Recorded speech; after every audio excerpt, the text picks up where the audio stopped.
Good morning, everybody. Did you get the bad hair memo today from everybody? Oh, it's a bit bright. I've discovered something I hate in life. Tripods.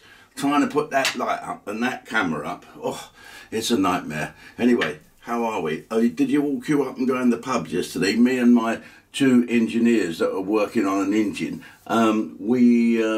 We sat in the pouring rain, eating food that went cold after about 2 seconds, shivering with blankets over us like this, thinking, aren't we really, really pleased to be out of lockdown? But we are. Anyway, top of the morning to you. I think we're getting there, aren't we? I keep looking at various things. 1 minute the spike's up, spike down, spike here, spike there. Okay.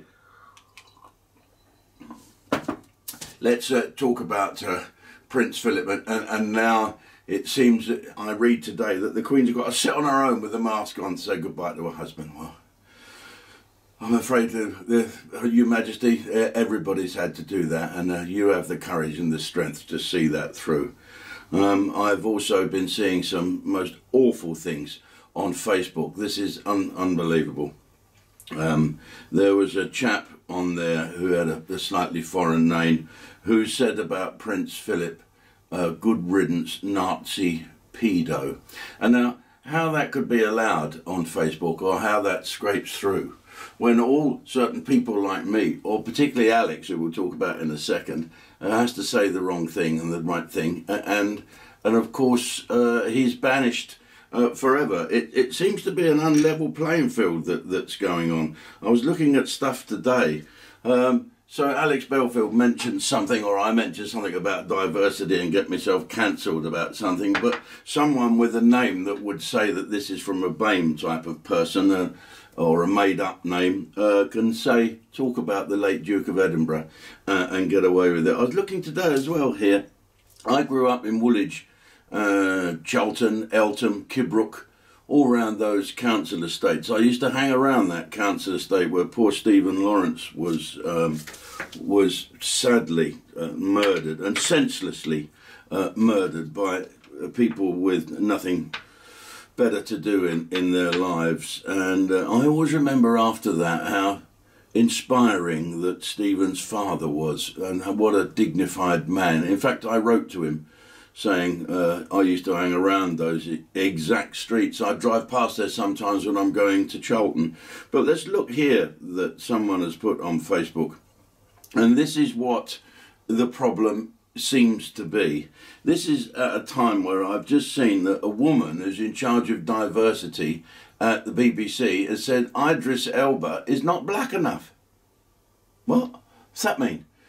I think I seem to get what she means. She wants him to wear like one of them Rastafarian hats and eat rice and peas all the time and talk like that, innit? No, Idris Elba is a fantastic actor, and no one would be more pleased than me if he played James Bond. I think he's great. He's got that glint in his eye, isn't he, eh? Hey, oh, he makes me want to watch Sky News. But she's saying he's not black enough. It's ridiculous. It's ridiculous. And now, of course, the BBC, the favourite to replace some white man who was presenting football, which is considered to be a bloke sport. Dare I be a dinosaur? Yeah, I will be. It's a bloke sport, and it's where blokes go Saturdays, stop the nagging in the ear hole for a couple of hours. We've now got a woman of colour who's going to take over that. Well, good for her. That's what we want. A woman of colour having a football programme. It's very, very good. Is it? Am I taking the piss? I'm not sure. But it's just the way it's going now. I feel like I'm King Canute and the tide's coming and I'm saying, go away, tide. It's ridiculous. Let's just look at this. How the British establishment commemorates murder victims. So we've got Stephen Lawrence. What a... Tragic. Tragic. He has got, in memory of him, probably to commemorate how disgusted we were about the census killing. He's got a building at Greenwich University. He's got the Stephen Lawrence Gallery, Stephen Lawrence Centre. In Deptford, there's a Stephen Lawrence Charitable Trust. There's an annual memorial lecture concert at the O2 Marina. The victim, poor Stephen's mother, she was awarded the OBE, and she was made a life peer and appeared at the Olympic ceremony, and was made Londoner of the Year.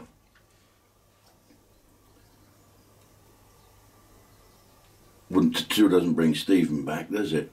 All that. But let's look at Lee Rigby. He was a white soldier murdered by 2 black men. Greenwich Council, which is a Labour council, of course, I know them all well down there. Right, they rejected the family's plea for a memorial in Woolwich. That's it. That's the area I grew up in. So this is what angers people. This is what frustrates people. Can't we just be people? Can't we just be people? There's 2 young men murdered by thugs and racists and idiots on both sides of the black and white thing. We've got to stop this. We've got to stop this. Let's make black and white match. If you look at the floor of a Masonic lodge, it's black and white, which means they belong together. We all belong together, for heaven's sake. And Idris, you'd make a fantastic James Bond. Don't you worry about that. Anyway, ladies and gentlemen, I'll tell you about a great James Bond with my mate Alex Belfield, who stood in for me last night on Ustream. Now, normally you only on here on Alex's channel you see it for 2 minutes. We had half an hour of both barrels last night, and boy did he stir up a hornet's nest. It's good. And so he's going to be on Thursday night with me as well. You can only see it on Ustream. You can't see it on here or Alex's channel. Sign up www.ustream.com. And the reason I keep plugging my channel because it's really good. Don't you worry about that. Anyway, we're on Thursday night, Alex Belfield and me, 6 o'clock, Ustream. Now, come on, let's all get together. Let's stop this nonsense. All the problems now are caused by mad people. It's nothing to do with race. It's bonkers people. Young wokey snowflakes. It's crazy. Anyway, it's 7:05. Time to eat half a dozen eggs, 14 slices of bacon, 3 bits of soda bread once I've scraped the green off of it, and get on with the day. Got to build an engine.